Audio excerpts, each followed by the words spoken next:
তাআলা আনহুর জামানার প্রথম দিকে তারাবির উৎসাহ চলছে। 4 নাম্বার হযরত ওমর মসজিদের সব মুসল্লিদেরকে এক ইমামের পিছনে পুরা রমজান তারাবি জামাতে পড়ার সূচনা করে দিলেন।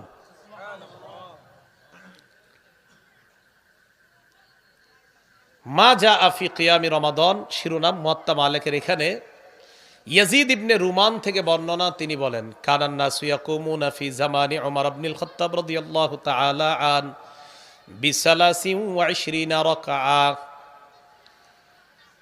উমর ইবনুল খাত্তাব রাদিয়াল্লাহু তাআলা আনহুর জামানায় মুসলমানরা 23 রাকাত নামাজ আদায় করা শুরু করছেন। কয় রাকাত?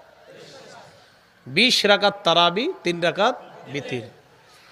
এখন আসেন, আমাদের ঝগড়া ছিল কয় রাকাত, তো একজনে কইছে 20, একজনে কয় 16, একজনে 12, একজনে কয় 4। এখন আলেম ছাড়া অন্যরা বলেন মূলনীতি কয়টা? কার সুন্নত ধরব? কার সুন্নত? নবীর সুন্নত আর সাহাবাদের। সাধারণ জনগণ একটু বেশি বললেন নবীর সুন্নত আর সাহাবাদের। নবীর সুন্নতে রাকাত পাইছি না তারাবি পাইছি? পুরা মাস পাইছি না 2 বা 3 দিন? আচ্ছা, এবার এই সুন্নতের পর সাহাবাদের সুন্নত ধরলাম। আবু বকর সিদ্দিকের জামানায় আমরা কি তারাবি রাকাত পাইছি না শুধু তারাবি পাইছি? ওমর ফারুকের প্রথম জামানায় রাকাত পাইছি না শুধু তারাবি? এরপরে হযরত ওমরের জামানায় তারাবি 3 দিন পেয়েছি না পুরা মাস? এরপর হযরত ওমরের জামানায় তারাবি কি পুরা মাস কয়েক রাকাত পেয়েছি না 20 রাকাত? তাহলে এবার মিলান। মতভেদ লাগলে মূলনীতি দুইটা, নবীর সুন্নতে তারাবি পাই, সাহাবাদের সুন্নতে 20 রাকাত পাই। নবীর সুন্নতে কি পাই? সাহাবাদের সুন্নতে 20 রাকাত তারাবি। তো বাস দুটোটা মিলান, তো তার ঝগড়া থাকে না। না, এরপরে আপনি ইচ্ছা করে কইবেন না। অথচ যে 3টা হাদিস বললাম 3টা সহিহ হাদিস।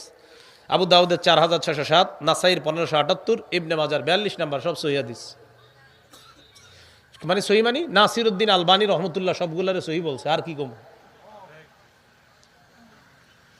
তো রাসূলুল্লাহ সাল্লাল্লাহু আলাইহি ওয়াসাল্লাম ওনার সাহাবী ওমর ফারুকের জামানায় শুরু হয়ে গেল কয় রাকাত তারাবি। এই জন্য আমরা মারির দাঁত দিয়ে শুধু নবীর সুন্নত ধরি না, সাহাবাদের সুন্নত।